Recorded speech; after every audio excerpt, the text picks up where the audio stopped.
Me da tanta risa que Hola, ¿cómo están, querida audiencia? Estamos aquí de nuevo en el Instituto Integra con la maestra Marilenka Bailey Jauregui, la maestra María Ordóñez y el maestro Roberto Zúñiga. Hoy el tema que vamos a abordar en este conversatorio es resiliencia y nuestros recursos en el presente. Espero que lo Ujú. disfruten y le paso la voz a la maestra Marilenka. Muchas gracias por estar aquí nuevamente acompañándonos, Itlalik. Indiscutible tu aportación, ¿verdad? Y tu presencia. María, gracias por estar aquí. Lo mismo que tú, querido Roberto, estamos siendo resilientes, estamos siendo parte, estamos sabiendo que estamos alejados, pero pertenecemos. Me hace mucho bien sabernos, saberlos, etcétera. Nos refresca la existencia un poco esto de podernos ver y oír en Zoom y poder compartir nuestras reflexiones, ¿verdad? Con los que nos vayas a hacer favor de oírnos. Con este gran tema que francamente no podría ser más actual de la resiliencia humana y el presente, ¿no? ¿Cómo, qué es la resiliencia? ¿Para qué sirve? ¿Dónde se compra? Eh, quién me la regala?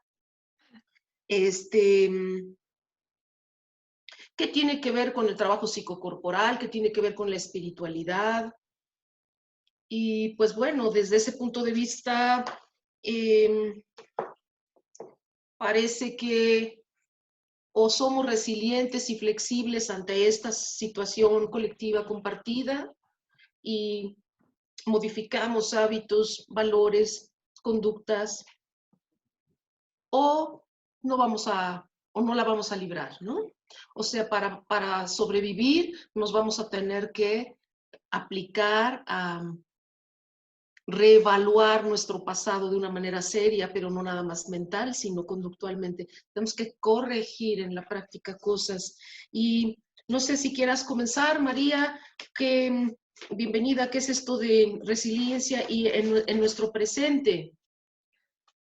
Bueno, la resiliencia, como ya muchas personas saben, es un término que salió de la física, que tiene que ver con la capacidad de un material para volver a recuperar su forma luego de ser sometido a presiones, a golpes, dobleces y vuelve a estar igualito. Y después la psicología lo retomó para definir la capacidad de una persona para salir de una situación difícil o una dificultad. Pero algo que a mí me parece importante es que no se trata solo de salir de la situación y me quedé como estaba antes de tener este momento difícil, sino que también la persona tiene una transformación, algo cambia en una especie de evolución de conciencia también. Em, en ese sentido también la resiliencia no tiene que ver con ser fuertes en este sentido como de fortaleza falsa, de aquí no me pasa nada, yo sigo igualito, sino al contrario, sí hay una evolución y hay un cambio profundo y es una diferencia notoria. Y tiene muchísimo que ver también con aceptar la vulnerabilidad de uno mismo. Em, no sé, si, Roberto, si me puedes poner la diapositiva. Sí. Aceptar la vulnerabilidad, todo un conversatorio en sí mismo. Exacto. Padrísimo. Entonces, por eso a mí me encanta, me parece muy afortunada la comparación de la resiliencia con la técnica del kintsugi, que es una técnica centenaria japonesa para volver a reconstruir una pieza de cerámica que se ha roto, pero la reconstruyen utilizando resina y espolvoreando también polvo de oro. No, este no es un proceso rápido, lleva su tiempo y se hace con mucho cuidado. Y en ese sentido también creo que es un proceso amoroso en esta reconstrucción de la pieza de cerámica. Y pensándolo como en la resiliencia, es justo, no es como me quedé igualito que antes pensando en este metal que recupera otra vez su misma forma, sino que las cicatrices, como se ve en la imagen de esta vasija rota, son evidentes y también son de una enorme belleza. Y aparte son lo que vuelven única la pieza, así como nosotros estas experiencias difíciles nos van definiendo y nos van volviendo únicos también. Bueno, eso a mí o sea, me encanta y me gusta mucho compararlo en ese sentido con el proceso de la resiliencia.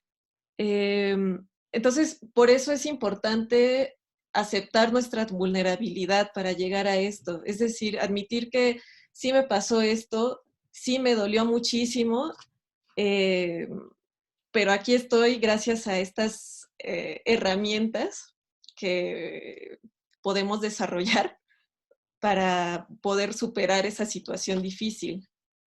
Y bueno, no sé si alguien quiere interrumpirme o... A mí me parece una maravilla de ejemplo porque tradicionalmente en esta parte del mundo lo que tratamos de hacer al pegar la vasija es que no se le note lo roto, ¿no? O sea, que pegó el sea transparente y que pegue de tal manera que no se note, digamos, que mi abuelita no se dé cuenta que se lo rompí, ¿no? Exacto. Y lo estoy relacionando, María, gracias por traer esta imagen, con la lectura corporal. O sea, lo que nosotros, con lo que nosotros trabajamos en términos de lectura y proceso psicoterapéutico de sanación es con vasijas que traen sus llegues, ¿no? Nadie viene puro, inmaculado y salido del horno tal cual, sino que todos ya traemos digamos, hemos experimentado con la resiliencia a los golpes de la vida y pues lo que lees, esto que dices que es única esa pieza, de la misma manera con que un cuerpo, cuando estamos trabajando con él, cuerpo, mente, persona, pues nadie tiene el carácter oral así, la pierna de esa forma, del desarraigo de esta manera, la vibración así, el enchuecamiento, ¿no? Todas estas adaptaciones que hemos hecho para sobrevivir, ojalá pudiéramos llevarlas con tanta elegancia como con una resina con oro, ¿verdad? Como diciendo, pues mis heridas son parte de mi historia y pues aquí estoy, pues qué querían, ¿no? Parece Exacto. maravilloso, no sé qué veas tú, maestro. Bueno, de entrada me gustaría saludarlas. Un gusto estar aquí con ustedes. Me gusta mucho la metáfora en el sentido de sí creo que es un muy buen ejemplo para mostrar cómo somos únicos y que nuestras heridas a la vez son únicas. Y el proceso de construirlas o de comprenderlas también nos permite esto de, como tenemos esas dos posibilidades, ¿no? Tenemos la posibilidad de avergonzarnos de ellas y pasar la vida tratando de esconderlas. ¿Cómo podemos tener una reconciliación con nuestro pasado, con nuestra historia, con lo que estamos viviendo y aprender a ver qué hacemos con eso que nos está sucediendo?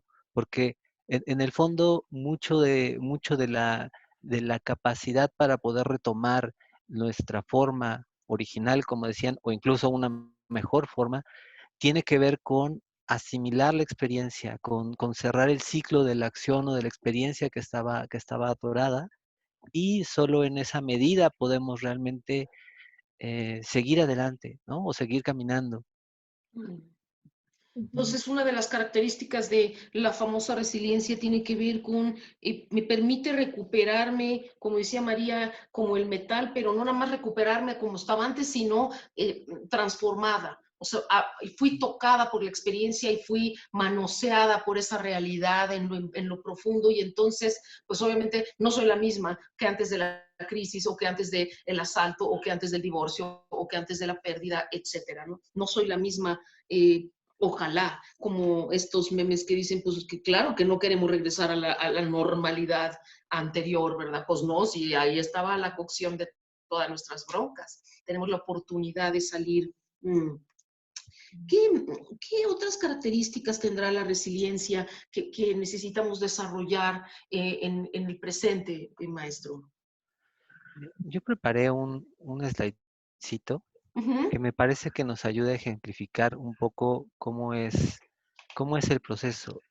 Lo tengo como marco de referencia, no es que sean exactos, no es que sean las únicas, no es que sea Ok. la verdad, pero creo que es siempre tener un marco de referencia nos ayuda para tener un cierto mapa de saber de dónde venimos, dónde estamos y como hacia dónde vamos. Y creo que una de las partes importantes, si vemos esto, si vemos el slide que está en pantalla, Ajá.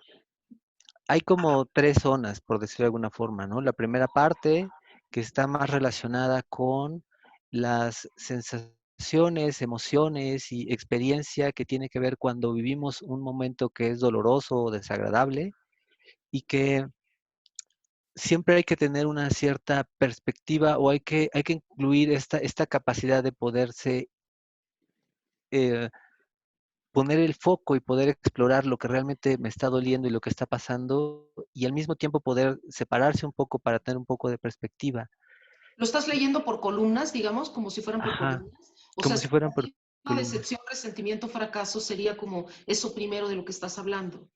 Sí, usualmente cuando tenemos una experiencia que es muy dolorosa o que puede ser particularmente pues sí, dolorosa, o una pérdida o algo importante en nuestra vida, ya puede ser un duelo, puede ser la pérdida de alguien, puede ser una relación de pareja, puede ser algo en el trabajo, pero usualmente estos temas suelen estar relacionados, es decir, cuáles son las expectativas que yo tenía implícitas y explícitas en esta relación o en esta situación que me llevan a un proceso de decepción en donde en la medida en la cual, o como parte también del camino, como parte del proceso, generan esta sensación de vergüenza, de miedo, de culpa, de resentimiento, dependiendo un poco de si creo que, si responsabilizo, si me responsabilizo yo, suelo tener como más culpa, y si responsabilizo al otro, me quedo con una sensación de resentimiento o de enojo. Y como sabemos, en todas las circunstancias lo que sucede es co-construido, es decir, hay una parte que pongo yo y una parte que pone el medio ambiente y nosotros vamos como encontrar ese fino balance de en qué grado, qué fue lo que hicimos para construir la situación que estamos experimentando, es parte de entender todo esto.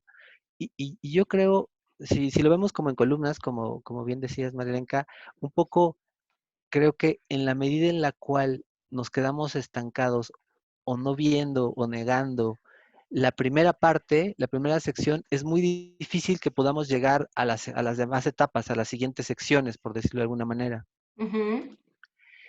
Y eh, creo, o por lo menos esa ha sido como mi experiencia, que usualmente lo de la primera columna suele ser como un caparazón, o puede ser que esté tapando en algún grado lo que está en la segunda parte, que suele estar más conectado con el corazón roto, es decir, nuestra herida original, porque como bien comentaban hace un momento, era como todos traemos una herida, ¿no? Incluso como parte de ser terapeuta, eh, es reconocer nuestras propias heridas para poder ayudar a otro a reconocer las suyas, porque no podemos pensar en que haya un corazón que no haya tenido que pasar por las experiencias de pérdida, que la vida parte de la vida está llena de experiencias de pérdida. No es lo único que hay, pero hay pérdida, es decir, tenemos que aprender a lidiar con eso. Y en la medida en la cual podemos sostener la conexión que tenemos primero con nosotros mismos y con nuestro cuerpo y luego con el mundo, podemos encontrar la forma de ir lidiando con esto.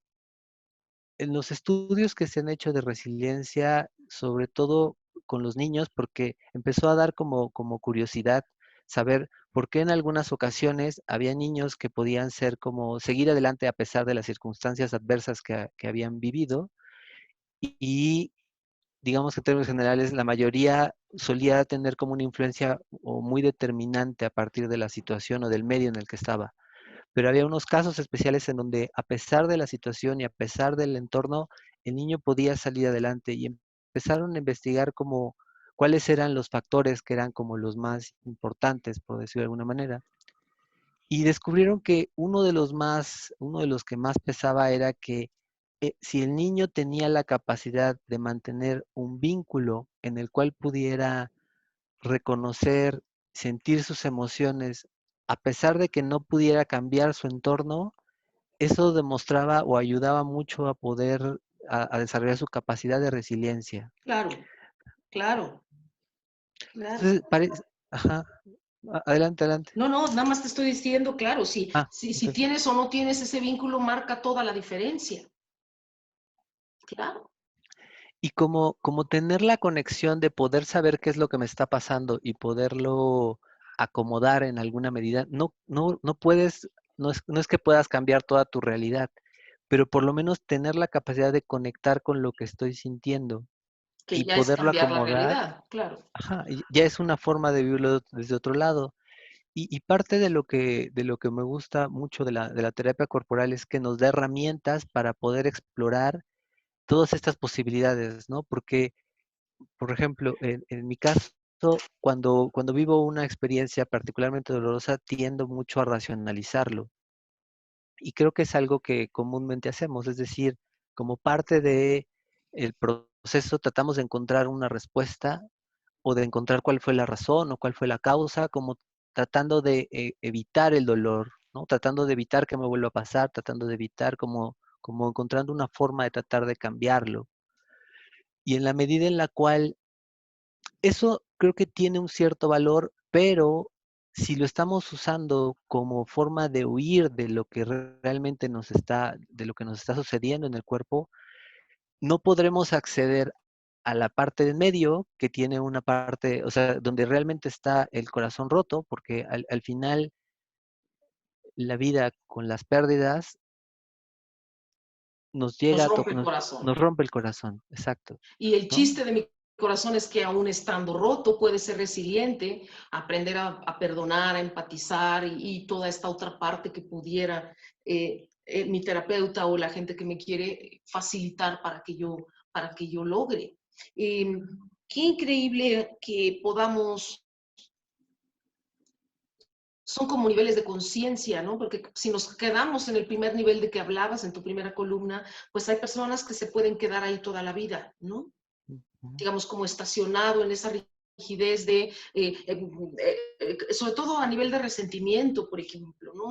Y lo sigo Claro. rumiando y lo sigo resintiendo y resintiendo y tú tuviste la culpa y llega un momento en donde no le damos la vuelta para que se vuelva aprendizaje la experiencia traumática, ¿no? O la crisis.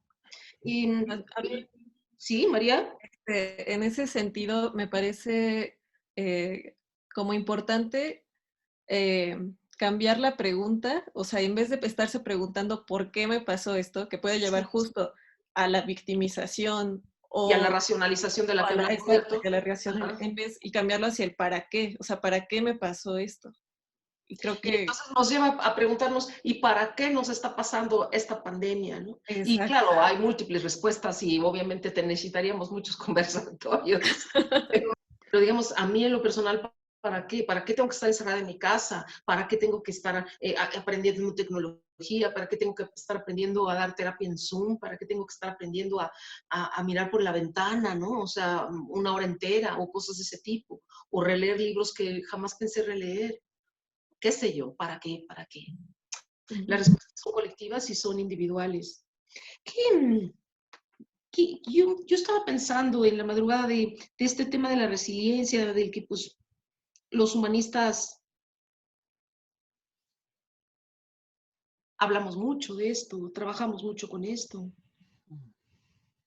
¿Qué características tiene una persona resiliente en general? Porque cada quien tiene sus virtudes y demás. Y además de lo que han mencionado, que es esta capacidad de recuperación de la que hablabas, María, de esta capacidad de contacto, diríamos, o lo que tú dices, Roberto, de perdonar, de tener empatía, de tener compasión, o sea, al final de cuentas, darle la vuelta a la hoja para lograr tener confianza, ¿no? Para tener algún tipo de expresión. Esta resiliencia tiene la característica de no dejarnos vencer, como muy de especie, como muy de cerebro reptil y como muy de primer chakra, digamos, como de salgo porque salgo. Esto no me va a tumbar, puede que me melle, puede que me lastime, puede que me tumbe, puede que me sangre, pero no me va a matar, ¿no? O sea, tiene o sea, como que la propia especie dice, no te vas a morir de esto, ¿no? Esto, o sea, no me va a vencer, no me dejo vencer.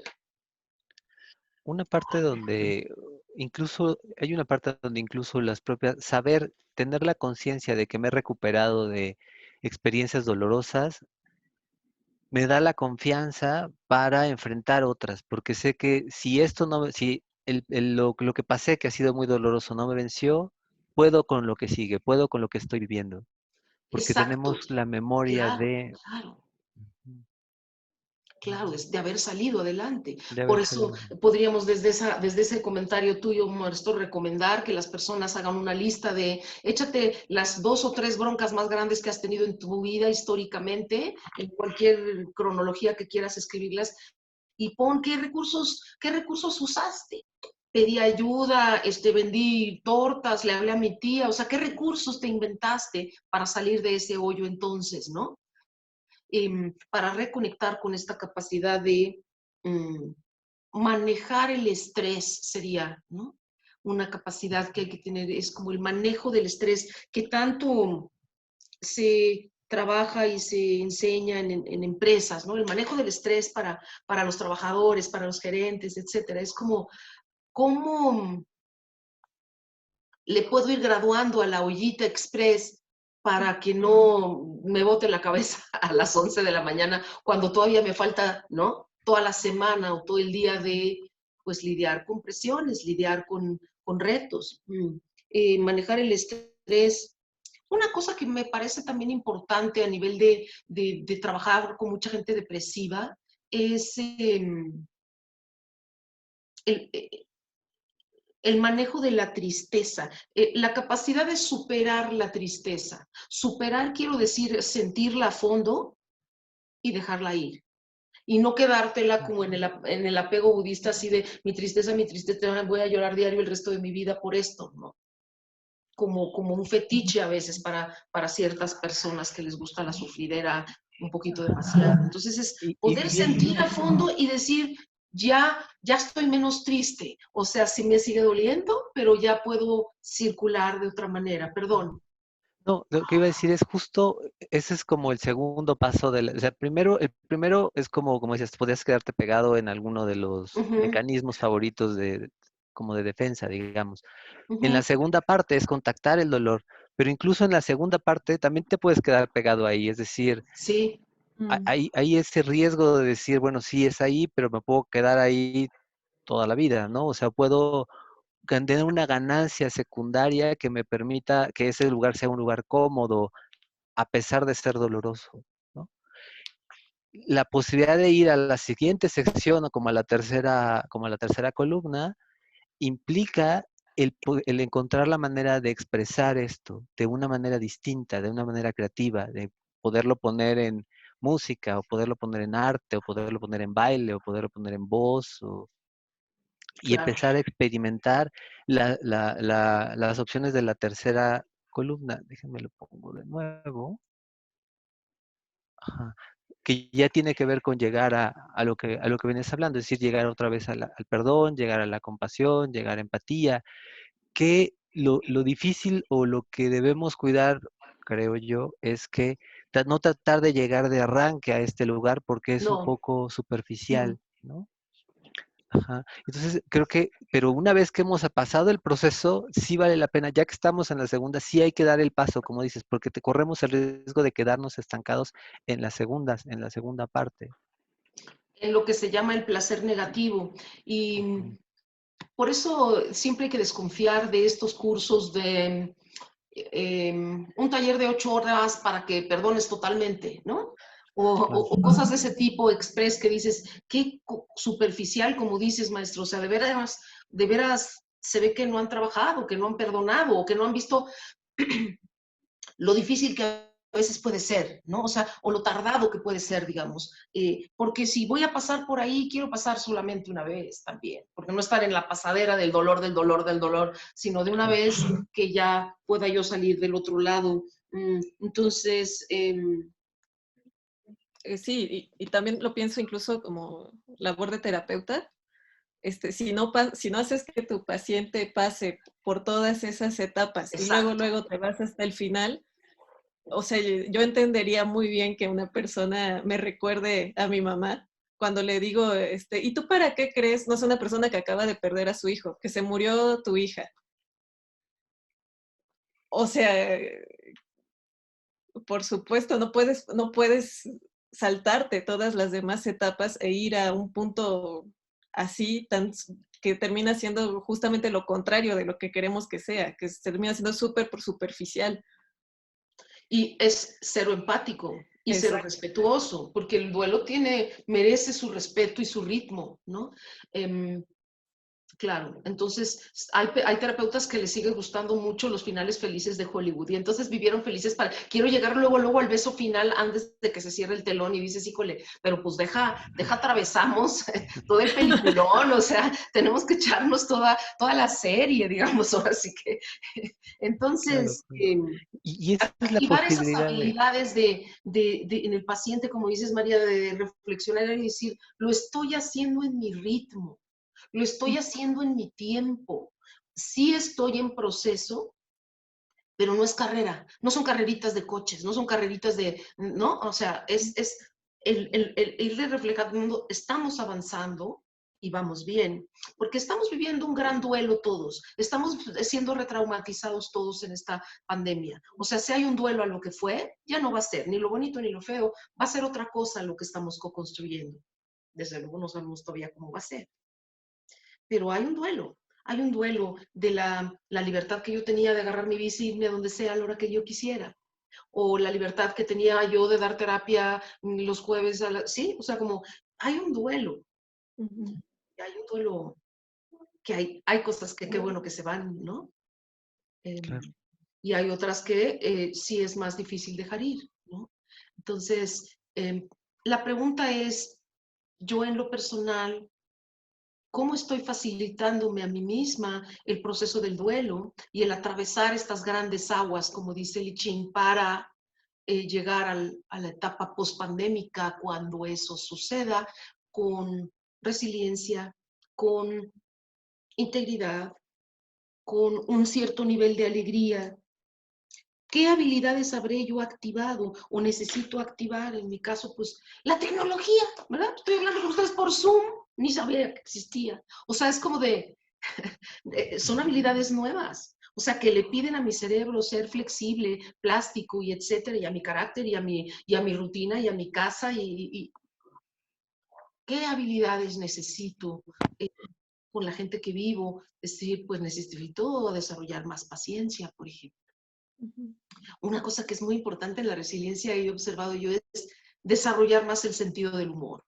O sea, atácate de risa de ti mismo. O sea, no manches mi caso, con mi propio caso morirme de risa, con mi propia idiosincrasia, con mi propia neura, con mi propia creatividad. O sea, morirnos de risa. Estamos hablando de resiliencia en una pantalla con ustedes tres. O sea, hay una parte que tiene que tener sentido del humor, que estamos grabando un programa. ¿Sí me explico? Poderle ver el lado chistoso, el lado meme, no solo el lado del sentido del humor de las cosas nos desarrolla resiliencia bastante rápido. Creo que vivir con humor es una gran herramienta. Una cosa que tendríamos que esta sí es más seria. Ay, híjoles, aprender de nuestros errores, ¿no? Si colectivamente, familiarmente, personalmente, no aprendemos de nuestros errores, si vamos a copy-pastear el pasado, sin ninguna intervención conductual diferente y actitudinal diferente por parte de la mayoría de las personas, o de una masa suficiente, más consciente, ¿qué vamos a copy-pastear? Pues entonces va a copy-pastear el síntoma y lo agudo de otra enfermedad, ¿no? O la misma, no sé.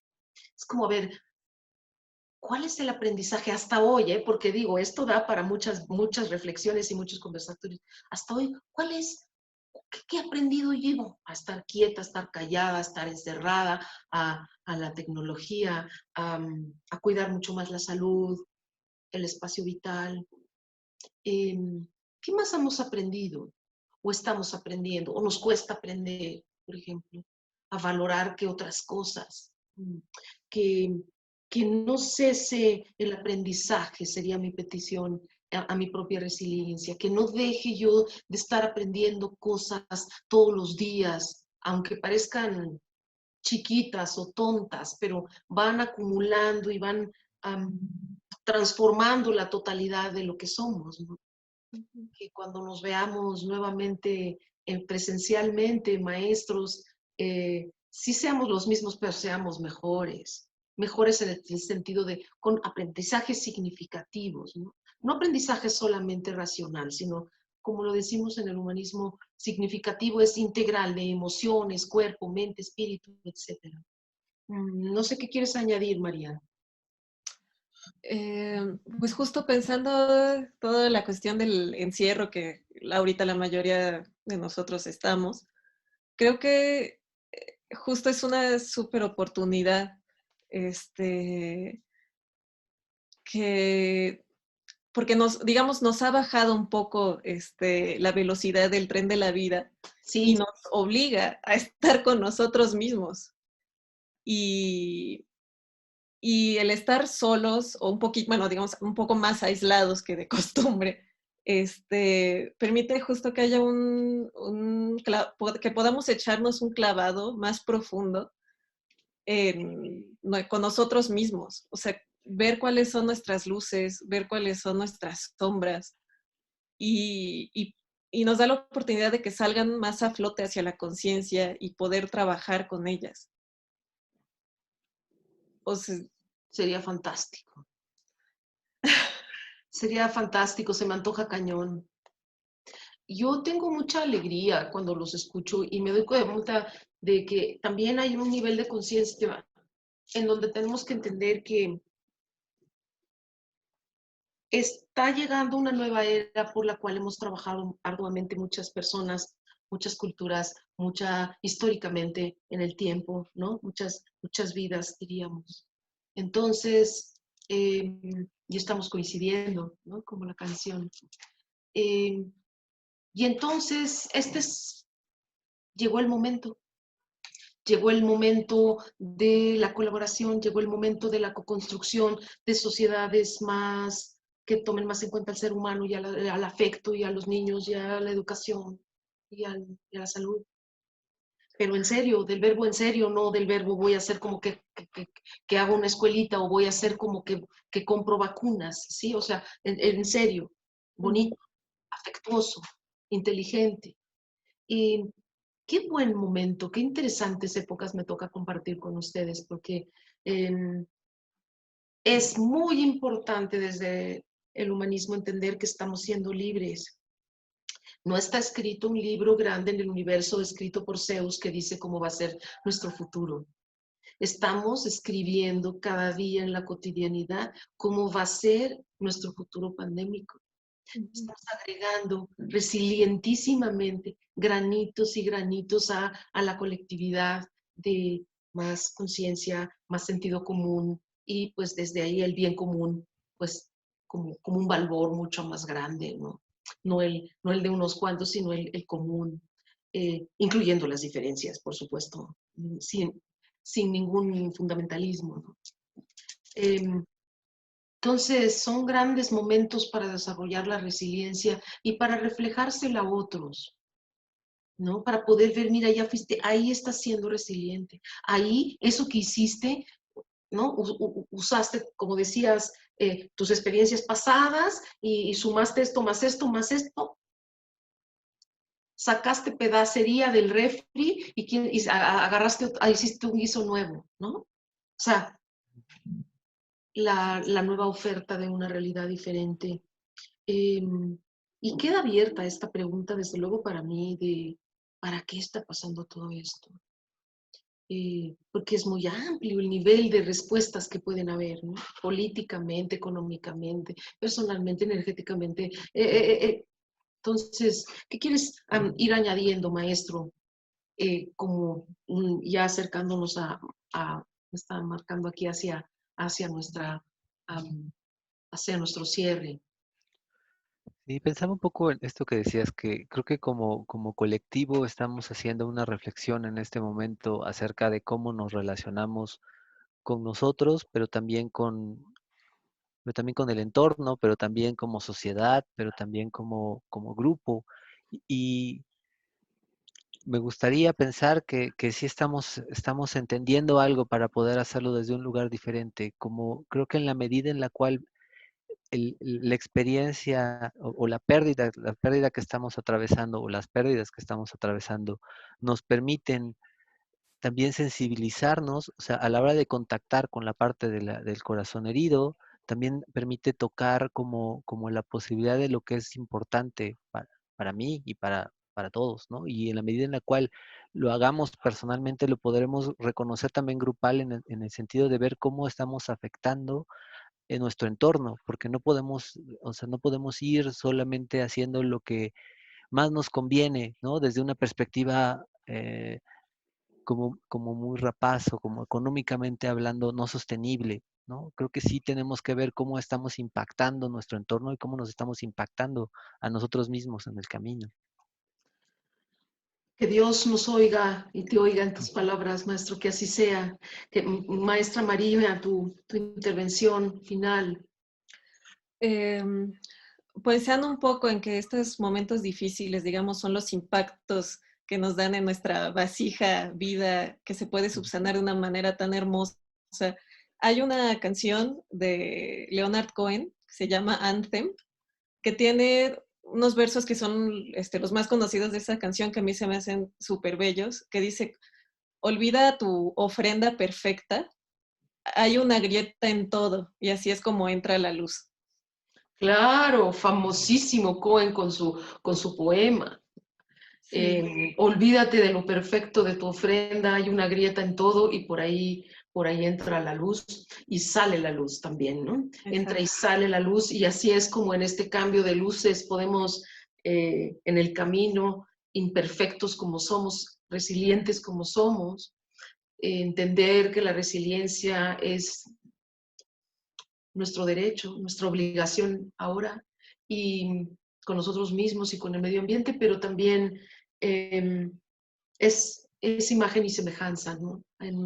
Proviene de nuestra propia esencia lumínica y pues no es robado, es propio, hay que ejercerlo, ¿no? Entonces, ¿cómo puedo yo ser resiliente o más resiliente? Generalmente tiene que ver con flexibilidad, con amorosidad, con no avergonzarme, como decían, de estos lugares rotos, claramente, y decir, no sé cuánto dure, pero vamos a estar bien del otro lado de la pandemia, del otro lado del parto, y vamos a estar comentando todo esto de manera presencial. No sé si quieres añadir algo, maestra Citlali, para cerrar. Agradecerles por estar aquí, a María, a Roberto, compañeros del instituto, a ti nuevamente por invitarme a estar en estos conversatorios y únicamente resaltar, portemos con dignidad nuestras heridas y con mucho amor, con muchísimo cuidado. Le agradecemos a toda nuestra audiencia, lo invitamos a consultar nuestras redes sociales, estamos en LinkedIn, en Facebook, en nuestra página oficial de Integra, y hoy particularmente los invito a que vean las opciones que hay de diplomados, entrenamiento y maestrías. Muchísimas gracias. Muchas gracias a ustedes tres por estar y por ser. Muchas, muchas gracias. Gracias, María. Gracias. Hasta luego. Cuídense mucho. Hasta luego. Gracias.